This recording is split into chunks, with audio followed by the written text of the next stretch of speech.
Avec jusqu'à 20h pour m'accompagner Joseph Massescaron. Cher Joseph, bonjour, ou bonsoir plutôt. Bonsoir. Écrivain, essayiste, bonsoir à Victor Hérault. Bonsoir, cher Pierre. Journaliste politique à Valeurs Actuelles. Et si je dis bonjour au lieu de bonsoir, c'est parce qu'il y a un décalage entre nous et Pierre Pallavi. Bonsoir Pierre Pallavi, ou bonjour justement, membre de la famille impériale du Shah d'Iran, spécialiste de l'Iran, auteur avec votre père de 2 ouvrages qu'il faut lire absolument. Le Pont de la Victoire, l'Iran dans la Seconde Guerre mondiale, c'était en 2023.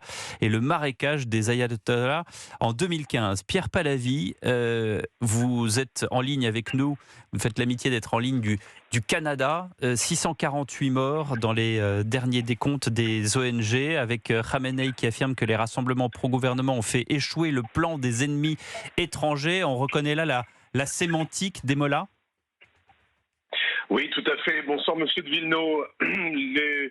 Les dirigeants de l'Iran nous ont accoutumés à avoir une rhétorique extrêmement dramatique. Ils menacent régulièrement les États-Unis, ils menacent le peuple iranien. Mais je pense qu'à travers ces bravades, ces mots, ce qui ressort, c'est vraiment le sentiment que le régime est ébranlé sur ses propres assises. Sa légitimité est à terre. Les gardiens et les mollahs ont peur et ils sont prêts à tout pour reprendre le contrôle de la situation. Alors, il parle de négociation et en même temps de la guerre. Est-ce que c'est typique des mollahs et est-ce que vous croyez à une possible reddition de ce régime ? Je pense que ce régime est capable de tout. Le fait qu'ils aient ouvert la porte à un dialogue avec l'administration Trump montre qu'ils considèrent qu'ils ont épuisé toutes leurs options. Ils veulent se trouver une voie de sortie. Le président Trump a dit ils en ont assez de se faire mettre en échec par nous. C'est pour ça qu'ils vont négocier. Et en même temps, ils essayent de sauver la face en menaçant les Israéliens, les Américains de guerre. Mais je pense encore une fois que leurs options sont limitées et leurs jours comptés. Alors, leurs options sont limitées, leurs jours comptés, mais quelle est la suite, Pierre Pallavi ? Parce que Reza Pahlavi, votre oncle, propose une monarchie laïque. Il y a aussi d'autres options, notamment les Moudjahidines du peuple. Faites-nous un panorama de ce qui existe, pardonnez-moi, mais comme offre politique en face des mollahs.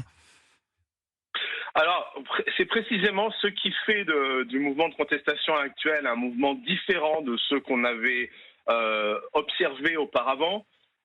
Pour rappel, en 1999, qui était la première vague de manifestations, était de nature étudiante. En 2009, on se rappelle, les Iraniens étaient descendus dans la rue pour contester la réélection du président Mahmoud Ahmadinejad, donc une contestation de nature institutionnelle. Ensuite, en 2019-2020, les slogans s'étaient mués en des slogans économiques, donc des critiques de la vie chère, l'accès aux produits de première nécessité. Et enfin, en 2022, l'assassinat de Mahsa Amini sur le port du voile, donc une révolte plus symbolique. Cette fois-ci, il y a ce qu'on appelle une convergence des luttes. Elle est à la fois économique, politique, sociale, idéologique. Ajoutons à cela que le bazar, qui est le cœur économique du système iranien et qui a la réputation d'être un faiseur et un défaiseur de régime, a joué un rôle dans l'arrivée au pouvoir des Pahlavis dans les années 20, a joué un rôle dans le triomphe de la révolution islamique en 79, s'est joint aux émeutiers et a même été le point zéro de la révolte actuelle. Il y a l'autre élément auquel vous faisiez référence, qui est nouveau, c'est que jusqu'à maintenant, l'opposition politique a toujours manqué d'une figure tutélaire, unificatrice, et c'est le rôle que se propose de jouer Reza Pahlavi en devenant un peu le leader de ce mouvement d'opposition qui est désorganisé à l'interne et qui trouve en lui donc un capitaine capable d'agréger donc les critiques envers le régime.